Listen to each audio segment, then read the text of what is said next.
Let's start with the morphology of leaf. As we know, the leaf is the basic part of the plant, vegetative part of the plant, which helps in the photosynthesize the food.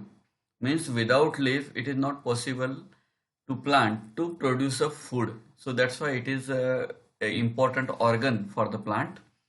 But technically, if we talk about this morphology and its structure, so it is a dorsiventrally compressed lateral appendage of the stem produced at the node and it's specialized to perform the photosynthesis. म्हणजे हा एक चपटा डॉर्सिव्हेंट्रली तयार झालेला lateral साईडला जन्मलेला plant ॲक्सिसच्या आणि nodal रिजनवरून त्याची ओरिजिनेट आहे असं एक स्ट्रक्चर आहे which helps the plant to perform the photosynthesis.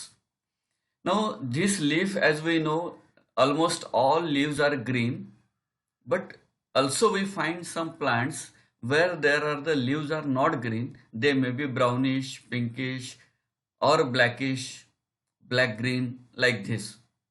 But still they perform the photosynthetic activity and as well as at the same time they can live well. ठीक आहे. तर photosynthetic pigment जे आहेत त्याच्यामध्ये प्रामुख्याने क्लोरोफिल हा एक पिगमेंट असतो. But along with chlorophyll there can be the anthocyanins, betacyanins which gives another coloration to the leaf. So we start with the characteristic of leaf. Leaf is a thin expanded green structure. In 99% cases it is almost a green structure. The green color of leaf is due to the presence of chlorophyll pigment. Pigment means the coloration. So coloration त्या पिगमेंटचा colour जो आहे तो आहे green and because of that it is the chlorophyllus. It is exogenous in origin and it born on the stem at the node. एक्झोजिनस म्हणजे बाहेरच्या बाजूला याची development होते, प्लांटच्या बाहेरच्या बाजूला डेव्हलपमेंट होणार आहे and it is originating from the nodal region of any plant axis. Normally, it is an axillary bud is oftenly present at the axil of each leaf. प्रत्येक लीफच्या नोडल रिजनला ॲक्झिलरी बडच्या माध्यमातून हा तिथं उपस्थित असतो. It has the limited growth. त्या पानाच्या growth पुरतच त्याची डेव्हलपमेंट आहे. It is not the axis like continuously growing structure, but लीफचं मॉडिफिकेशन, लीफचं स्ट्रक्चर पूर्ण झालं की त्याची वाढ तिथं थांबते आणि म्हणून it has the limited growth. Then it does not possess apical bud or a regular growing point. Itself is a bud, leaf bud, and it doesn't have another buds to grow the another leaf-like structures from the same axis. Leaf म्हणल्यानंतर काही त्याचे structures तुम्हाला माहीत आहेत. Normal त्याला आपण 3 भागांमध्ये divide करतो. The first portion from where it is attached त्याला आपण पेटिओल म्हणतो. द ग्रीन सरफेस जो लॅमिना आपल्याला दिसतो that is the lamina portion. त्या लॅमिनाला साईडनं जेव्हा आपण बघतो it is the margin of leaf. टोकाला किंवा खालच्या बाजूला जेव्हा आपण त्याला बघतो it is known as the apex and base of the leaf. And various types of the ornamentation on the margin they are called the marginal extensions or margins which may be variously found on the leaf. काहींना Siret असते, काहींना dentate असते, काहींना lobed असते. तर वेगवेगळे मार्जिनचे प्रकार, morphological ऑब्झर्वर्स हे तिथं वेगवेगळे राहू शकतात. पण लीफ म्हणल्यानंतर आपल्या डोळ्यासमोर यायला पाहिजे पेटिओल, लॅमिना, त्याचा अपेक्स, लीफ बेस आणि त्याची मिडरिब किंवा मिडवेन. तर ह्या काही गोष्टी आहेत की लीफ म्हणल्यानंतर डायग्राम करताना आपल्याला काढायलाच पाहिजेत. Then parts of the typical leaf. आता लीफ बेस और हायपोपोडियम असं त्याला म्हटलेलं आहे आपण. Hypopodium is the little bit technical name where we can find the it is the base of that particular lamina and the axis which connecting part is known as the petiole. So that petiole is also the important part. The part of leaf attach to the stem किंवा त्याला आपण axis म्हणतो or a branch known as a leaf base and it may assume different shapes in the different plants. आता leaf base जो आहे, इथे एक example तुम्हाला दाखवलेलं आहे. तुम्हाला कर्सर दिसेल फिरताना. पल्व्हिनस आपण असं लिहिलेलं आहे. So these leaves are variously modified and these are variously named. तर प्रत्येक प्लांटमध्ये हा लीफ बेस वेगळा असू शकतो. ठीक आहे. Then in leguminous plant this leaf base is the pulvinus. म्हणजे तुरीची शेंग असेल किंवा जिथं शेंगवर्गीय जेवढे प्लांट आहेत तर त्याच्यामध्ये लीफ बेस हा slightly Solan at the base असतो, म्हणून त्याला पल्व्हिनस लीफ बेस असं आपण म्हटलेलं आहे. In monocots, the leaf base expands into a sheath covering the stem partially or completely. जेवढे ग्रासेस आहेत, आता ऊस तुम्ही बघितलेला आहे, त्याचं पान सरळ त्या इंटरनोडून कधीच निघत नाही. Slightly it is covered at the base on the nodal region and then it expands. आणि म्हणून याला आपण म्हटलेलं आहे की it is the covering to the nodal region. So it is partially or fully covers the nodal region and then it leaves can be expanded. The third one are the stipules. Leaves of some plant possess a pair of lateral outgrowths at the base. लीफच्या बेसला जी पानासारखी structures आपल्याला develop झालेली दिसतात त्यांना आपण म्हणतो स्टिप्युल्स, आणि अशा लीफला म्हणतो आपण स्टिप्युलेट लीव्स. आता हे पानाचा पेटिओल हा इथं आहे and along with that these 2 or 3 leaf like structures are there. So these structures are known as the stipules of the leaf. So अशा पानांना आपण stipulate leaves म्हणतो. ठीक आहे. These stipules are normally green in color and they also possess the photosynthetic activity. The main function of stipule is to protect the bud and carry out the photosynthesis. म्हणजे जेव्हा लीफची बड एकदम small असते त्यावेळेस त्याला protect करण्यासाठी, cover करण्यासाठी हे स्टिप्युल्स develop झालेले असतात. Gradually leaves grow up and the stipules remain the same sized as they were at the initial stage. तर अशा पद्धतीनं लीफ बेस, त्याच्यानंतर लीफ बेसचे 2 टाइप्स आपण बघितले, ज्याच्यामध्ये एक आपण एन्सर्कलिंग द नोडल रिजन त्याला म्हटलेलं आपण covering the nodal region, and another on the presence of stipules. Then parts of a typical leaf आपण आता जसं डिस्कस केलेलं आहे कि petiole or mesopodium is also called. Petiole is the connection between the axis of the plant and the leaf. It is the joint. काहींमध्ये हा petiole असतो, काहींमध्ये हा petiole नसतो. तर जिथं petiole आहे त्याला आपण petiolate leaf म्हणतो आणि जिथं petiole नाही तिथं त्याला आपण sessile leaf म्हणतो, म्हणजे without petiole. So some leaves are petiolate and some leaves are sessile without petiole. ठीक आहे. Function of this petiole to raise the lamina to expose to the more light and air. आता petiole function काय आहे? It is to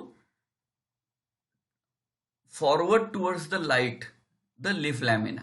कारण जेवढं लीफवर प्रकाश जास्त पडेल naturally it will photosynthesize more food, आणि म्हणून मोर फूड रिसिव्ह करण्यासाठी झाडाचा पेटिओल त्याला मदत करते आणि एका विशिष्ट अँगलने त्याला वाढण्यासाठी मदत करते. So light and air can be with the help of this petiole it can be managed by the plant. Then lamina और एपिपोडियम. आता लॅमिना म्हणजे कुठला पोर्शन आहे? जो पूर्ण लीफ पोर्शन आहे, जो ग्रीन पोर्शन आहे त्याला आपण लॅमिना म्हणू. This is normally demarcated with the various lines and these lines are of the veins. आता इथं जे नेटवर्क आपल्याला तयार झालेलं दिसतंय this is the network of the veins which are providing the minerals water to the leaf surface. So normally lamina is the flat green portion of the plant and which helps in the photosynthesis and gaseous exchange and the transpiration. आता gaseous exchange and transpiration हे कशाच्या माध्यमातून होतं? Because lower and upper leaves or surface of the leaf has the stomata, and these stomatas are nothing but the opening to the exchange of the gases. आणि म्हणून ह्या माध्यमातून पाण्यामधलं excessive moisture आहे ते सुद्धा बाहेर जातं, as well as the gases exchange is also taken place with the help of stomatas. So these are present on the lower and upper epidermis of the stomata. Then leaf is known as the dorsiventral when the ventral surface is structurally different from the dorsal surface. आता याला थोडक्यात आपल्या भाषेत समजू आपण. It is normally खालचा आणि वरचा भाग असतो पानाचा, आणि जेव्हा खालचा आणि वरचा भाग हा वेगवेगळा दिसतो त्यावेळेस त्याला आपण डॉर्सल किंवा डॉर्सिव्हेंट्रल लीफ असं त्याला म्हणतो आपण. ठीक आहे. हे दोन्ही पोर्शन दिसायला वेगवेगळे असतात. नॉर्मली द अप्पर सरफेस, ज्याला आपण डॉर्सल सरफेस म्हणतो, it is not that much showing the व्हेन्स, but the lower ventral side of the leaf surface shows the prominence of the veins. ठीक आहे. त्याच्या ज्या सेकंडरी टर्शरी किंवा प्रायमरी वेन्स आहेत ह्या व्हेंट्रल सरफेसला तुम्हाला मॅक्झिमम दिसतात, not the upper surface or the dorsal surface of the leaf. प्रामुख्याने डायकॉटिलिडोनस लीफ जे आहेत, here we can find such type of the development of the veins on the ventral surface, and the upper surface of the dorsal surface normally the smooth surface. You can find or look the lines, but it is not touchable or textured. Okay. So in some plants, particularly in monocot, the leaves are isobilateral. आता डॉर्सिव्हेंट्रल आणि आयसोबायलॅटरल मध्ये प्रमुख फरक काय आहे? डॉर्सिव्हेंट्रल leave जे आहेत तर त्याचा अप्पर सरफेस जो आहे, dorsal surface, is receiving the light, म्हणून त्याच्यावर वेन्स ह्या खालच्या बाजूने असतात. But at the same time आता जिथं आयसोबायलॅटरल आपण म्हटलेलं आहे, in monocots, in isobilateral condition leaves goes oblique to the axis of the plant. म्हणजे प्लांटच्या ॲक्सिस पासून तो तिरप जाते, आणि तिरप जात असल्यामुळं सूर्याची किरणं इथूनही पडतात, खालच्या बाजूने पडतात आणि वरच्या बाजूने पडतात. And because of that both the surfaces shows the presence of the palisade tissue on both the surfaces. आणि म्हणून याला आपण म्हणतो आयसोबायलॅटरल. दोन्ही बाजूने याचं फोटोसिंथेसिस चांगल्या पद्धतीनं होतं. अशा लिव्हजला आपण आयसोबायलॅटरल लिव्ज असं म्हणतो. Venation pattern is nothing but the presence of veins and veinlets on the surface. मग त्याची अरेंजमेंट कशी असते? Basically there are two types of the arrangement. One is the reticulate venation and another one is the parallel venation. Dicot मधले जेवढे leaves आहेत किंवा पिंपळाचं पान, त्याची जाडीदार पान तुम्ही बहुतेकांनी बघितलेलं असेल. So that network formation of the veins and veinlet is called the reticulate venation. पण तेच गवताचं कुठलंही पान घ्या किंवा कुठला लिलीचा एखादा मेंबर घ्या, you will find the parallel venation. The best example is of the banana leaf. केळीचं जे पान आहे तर त्याच्यावर तुम्हाला क्लिअर कट पॅरलल व्हेनेशन दिसते. त्याला तुम्ही कसंही फाडायचा प्रयत्न केला तर ते सरळ फाटतंय, बरोबर. So it is the due to parallel venation. पण तेच जर रेटिक्युलेट व्हेनेशन असेल तर ते पान सरळ एका रेषेत कधीही फाटत नाही, because of network is quite stronger. Veins आणि वेनलेटचा उपयोग पानाला काय असतो? It is to provide the minerals and nutrition and conduction of water to the leaf surface up to the apex of the leaf. म्हणजे पानाचं जे टोक आहे तिथपर्यंत पाणी पोहोचवण्याचं काम हे वेन्स आणि वेनलेट्स करत असतात. Now here we can find the reticulate venation. आता रेटिक्युलेट व्हेनेशन मध्ये नेटवर्क फॉर्म होते. Network of the veinlet is there and it is called the reticulate venation. Here the midrib is centrally placed and the veins and veinlets remain distributed laterally. आता इथं बघा, cursor दिसतो का? हा. आता हा जो पोर्शन आहे, this portion is known as the main vein or the mid vein. आणि बाकीच्या सगळ्या ज्या त्याच्यापासून निघालेल्या आहेत, these are all secondary tertiary venlets. This is typically found in the dicotyledonous type of the leaf. ठीक आहे. डायकॉटिलिडोनस मेंबर्स मध्ये प्रामुख्याने आपल्याला रेटिक्युलेट व्हेनेशन हे दिसतंय. मग याच्यामध्ये सुद्धा दोन प्रकार आहेत. There are two types venations. Reticulate venation आहे पण कसं आहे? Unicostate and multicostate. आता costa means the mid vein, and this mid vein is nothing but the एकच असेल तर त्याला आपण युनिकॉस्टेट म्हणू. And when there are the multiple veins are there, mid veins, त्याला आपण मल्टीकॉस्टेट म्हणू. युनिकॉस्टेटचं एक्झाम्पल तुमच्या डोळ्यासमोर घ्या. आंब्याचं पान, एकच त्याच्यामध्ये मिड वेन असते, सरळ त्याच्यामध्ये असते. आणि मल्टीकॉस्टेटमध्ये you can find the leaf of Zizyphus. म्हणजे बोराचं जे पान आहे ते जर तुम्ही काळजीपूर्वक बघितलं, खालची इथं एक फोटो आपण दिलेला आहे, तर ह्या फोटोमध्ये तुम्हाला लक्षात येईल की all the main these व्हेन्स shows the prominence. Network is there, but multiple veins are there not a single Wien is the mid Wien. तर ह्या पद्धतीला आपण कॉन्व्हर्जंट डायव्हर्जंट अशा पद्धतीनं त्याची नोंद केलेली असते. But here can find the multicostate venation. Unicostate हे या लीफमध्ये आहे, वरच्या लीफमध्ये. This leaf shows the unicostate vein and this is the multicostate one. ठीक आहे. Parallel venation. पॅरलल वेनेशन मध्ये सुद्धा आपल्याला काही प्रकार बघायला मिळतात. आता पॅरलल वेनेशन कसे कसे राहू शकतात? Where the veins runs parallelly, आणि म्हणून याला आपण पॅरलल वेनेशन म्हटलेलं आहे. It is found commonly in monocotyledonous plants where we can find the unicostate is in banana. केळीच्या पानामध्ये एक मध्ये मेन व्हेन असते, किंवा कर्दळीच्या पानामध्ये एक मेन व्हेन असते, आणि laterally you can find the multiple parallel secondary व्हेन्स.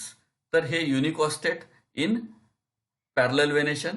आणि मल्टीकॉस्टेट इन पॅरलल वेनेशन जर बघायचं झालं तर ग्रासेसचं एक्झाम्पल घ्या, गवताचं पान घ्या कुठल्याही, आणि बांबूचं पान सुद्धा तुम्ही घेऊ शकता. Or various type of the palms, म्हणजे फॅन पाम आहेत, कुंडीमध्ये लावणारे झाडं आहेत.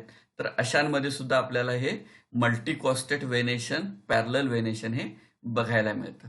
लक्षात आलं डिफरन्स? म्हणजे पॅरलल वेनेशन आणि रेटिक्युलेट वेनेशन, आणि त्याच्यामध्ये सुद्धा युनिकॉस्टेट आणि multicostate venations. Then we shift to the types of leaf. आता टाइप्स ऑफ लीफ मध्ये बेसिक दोन प्रकार असतात. One is called the simple leaf and another one is the compound leaf. Simple leaf आपण सुरुवातीला डिस्कस केलं, where there is a leaf base, petiole and lamina. So this much portion, if particular leaf is having, we can call them as a simple leaves. But when there is the modification in this basic structure, it is called the compound leaf. आता compound leaf कसे असतात? Compound leaf are those which has the leaf blade lamina divided into number of segments.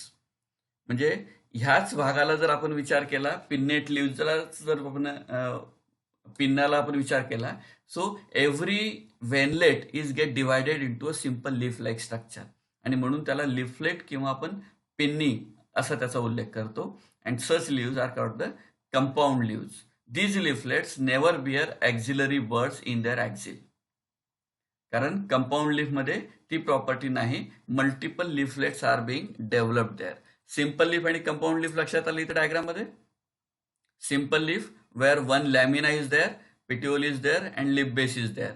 But at the same time, in compound leaf, there are multiple leaflets or pinnae are there, and because of that, the leaf become compound.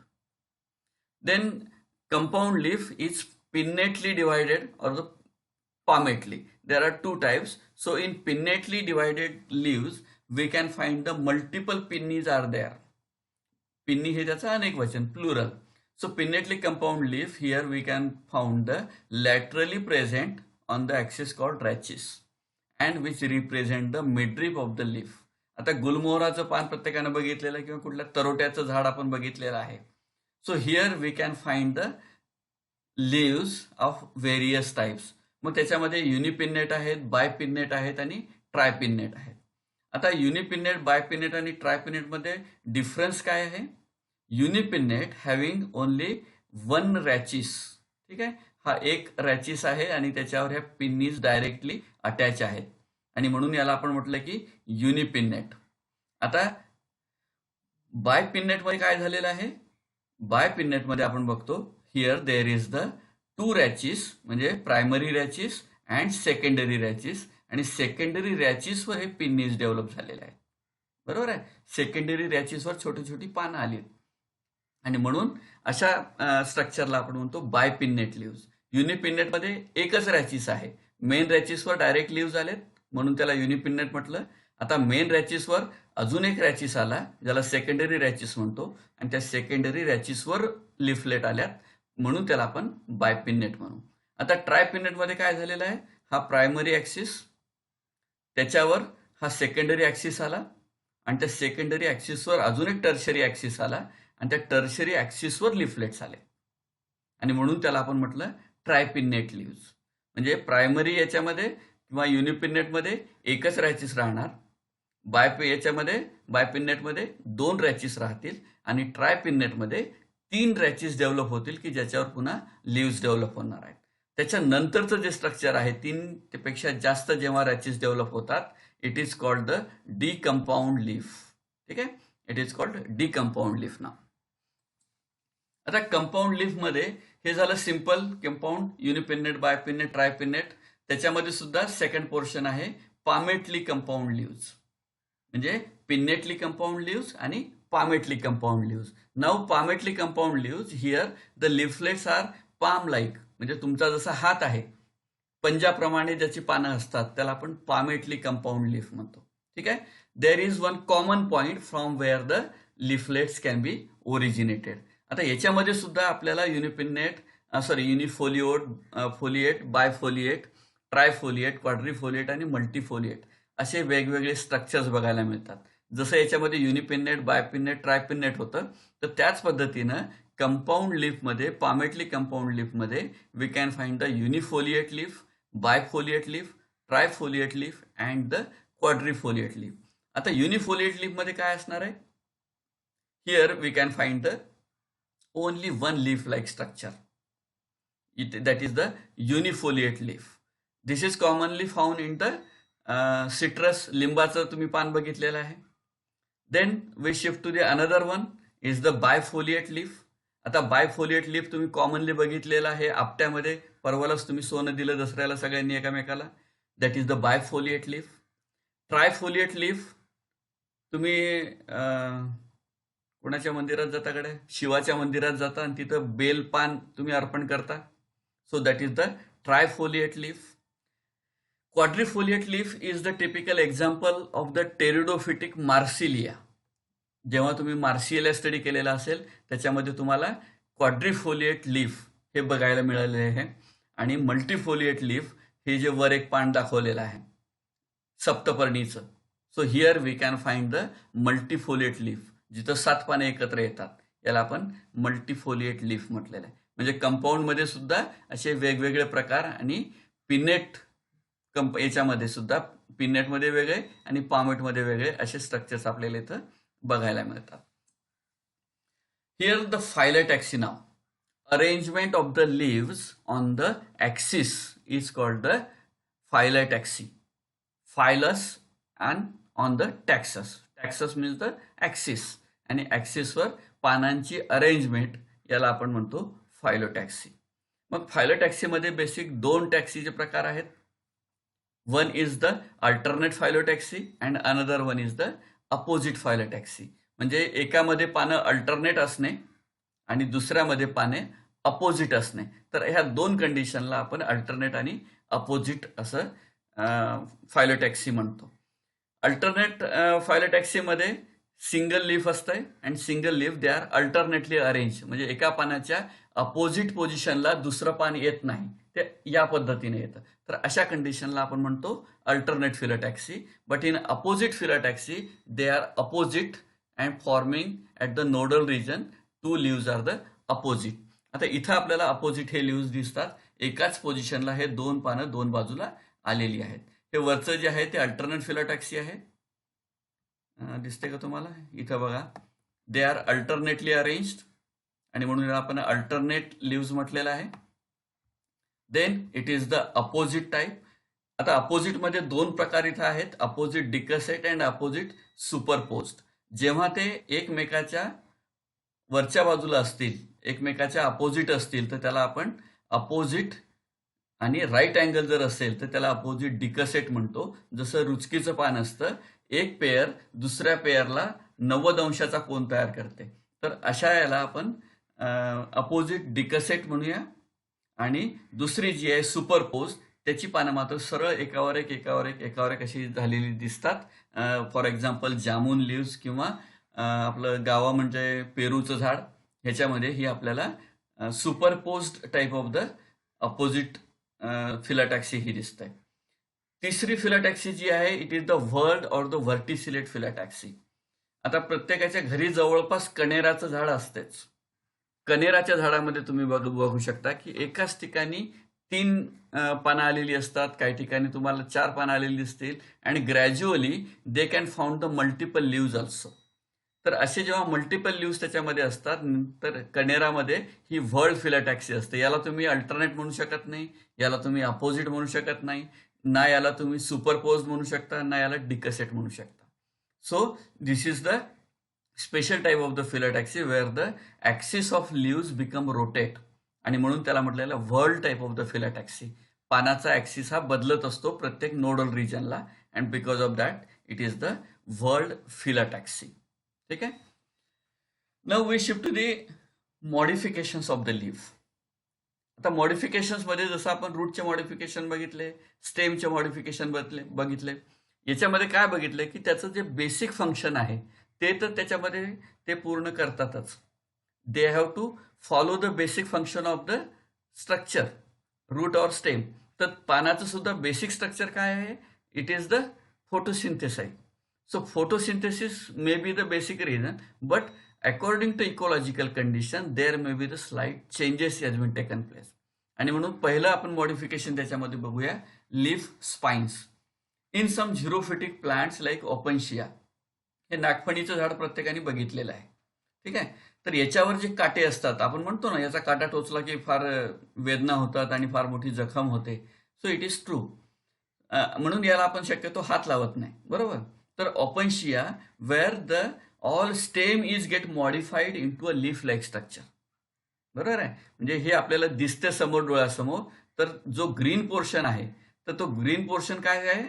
It is the modification of the stem. मग लीफचं काय झालं?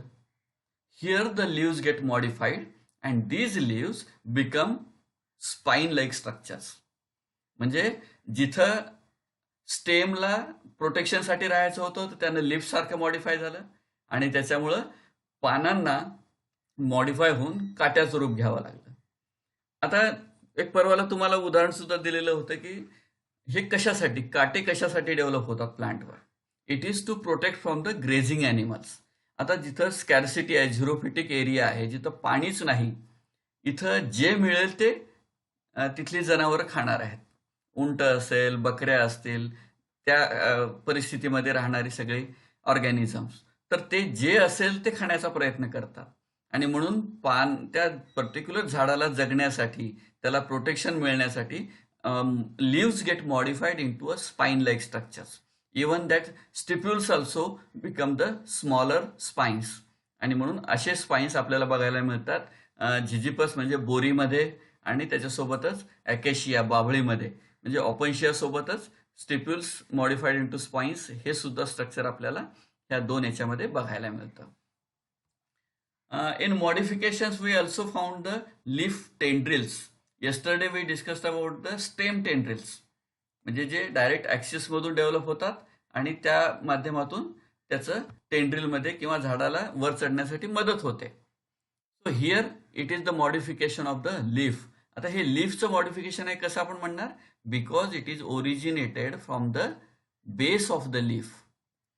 कारण leaf ॲक्झिलच्या त्या बेसमधून निघणार आहे, आणि म्हणून त्या पोझिशनला ते निघते, म्हणून ते मॉडिफिकेशन आपण म्हणू की हे मॉडिफिकेशन लीफचंच असलं पाहिजे. So these are called the leaf tendrils. These wherever there are the stems are weaker or climbers, we find the leaf are modified into a coiled cylindrical wiry structures, and which are sensitive structures to the touch. मग तिला जिथं तो surface लागेल त्या सरफेसला ते गुंडाळणं सुरू करतात. So thus they can take the support from the other objects for the climbing up on the surface or the support. तर बरीचशी उदाहरणं दिलेली आहेत. ही सगळी उदाहरणं आपल्याला माहीत आहेत. म्हणजे ती मसूर असू द्या किंवा वाटाण्याचं झाड असू द्या. There is one typical plant Gloriosa superba where the leaf apex is modified into tendrils. स्मायलॅक्समध्ये स्टिप्युल्स बिकम टेंड्रिलर. तर असे लीव्हचे वेगवेगळे पार्ट, काहीमध्ये petiole modifies and becomes performing the function of tendril. काहीमध्ये लीफ टिप मॉडिफाय होतात आणि ते कॉइल्ड होतात. They are the leaf tip tendrils as in Gloriosa superba. काहींमध्ये the stipules become modified into a tendrillar structures. म्हणजे leaf modify होऊन झाडावर चढण्यासाठी लीफ टिप टेंड्रिल किंवा leaf tendrils are become modified structures from the leaves. काही मध्ये leaf modify होतात and they becomes a hook like. In Bignonia unguis cati, म्हणजे याला आपण कॅट स्नेल म्हणतो. तुम्ही कॉलेजमध्ये आल्यानंतर 11वी-12वी इथं झाली असेल तर तुम्हाला माहित आहे, आपल्या बॉटनी झुलॉजी डिपार्टमेंट समोर एक मोठी वेल आहे, ह्या कोपऱ्यापासून त्या कोपऱ्यापर्यंत. That particular climber is the Bignonia unguis cati. त्याचं नाव आहे कॅट स्नेल. म्हणजे कॅट स्नेल म्हणजे मांजरीचे पंजे, मांजरीचे नख. तर त्याचं जर तुम्ही कधी जवळून ऑब्झर्वेशन केलेलं असेल तर तुम्हाला हे अशा पद्धतीचे पानाच्या वर हे हुक तयार झालेले दिसतात. आता आल्यानंतर कॉलेज सुरू झाल्यानंतर तुम्ही जरूर बघा, तेव्हा तुम्हाला लक्षात येईल these are the cat's nail type of the terminal 3 leaflets become modified, they become curved and they become hook like structures. आणि त्या माध्यमातून हे क्लाइंब करतात किंवा वाढतात. These are the hook climbers. Then modification into phyllode. Stem modification मध्ये आपण phylloclade नावाचा एक प्रकार काल बघितलेला होता. Here there is the modification named because it is the leaf modification, it is known as the phyllode. आणि phylloclade is the stem modification. ठीक आहे. तर phyllode is the leaf modification. In some plants we find the petiole becomes flat. बरोबर. Petiole is the part of leaf, जो ऍक्सिसला आणि लॅमिनाला जोडतो, त्याला आपण पेटिओल म्हणतो. So petiole become flat, green leaf like and performs the photosynthesis. आता ऍक्च्युली फोटोसिंथेसिस कोणी परफॉर्म करायला पाहिजे? It should be photosynthesis can be done with the lamina. पण इथं पिटिओल कसा झाला? फ्लॅट झाला. पिटिओल मॉडिफाय झाला and it is start photosynthesizing and it is now known as the phyllode. For example Cassia auriculiformis is the विलायती बाभूळ आपण तिला म्हणतो. These विलायती बाभूळ, if you see carefully, you can find these type of the developments. Actually, this is the leaf-like petiole, and this petiole has the leaf which is the pinnate leaves. ठीक आहे. आता हे दोन जे आहेत ते ऍक्च्युअली लीफ आहेत आणि हा पिटिओल जो आहे तर हा पिटिओल मात्र कसा इथं फ्लॅट आहे. आणि कालांतरानं काय होतं की ह्या दोन्ही टोकावरची पानं लवकरच गळून जातात, because this plant is also found in the xerophytic area. आणि म्हणून अशा वेळेस त्याचं तुम्हाला इथं स्ट्रक्चर लक्षात येईल. फायलोड आणि फायलोक्लेडच्या मधला हा डिफरन्स आपल्याला लक्षात ठेवायचा आहे. Phyllode is the modification of leaf, phylloclade is the modification of stem. ठीक आहे. So it is again the adaptation to the xerophytic conditions.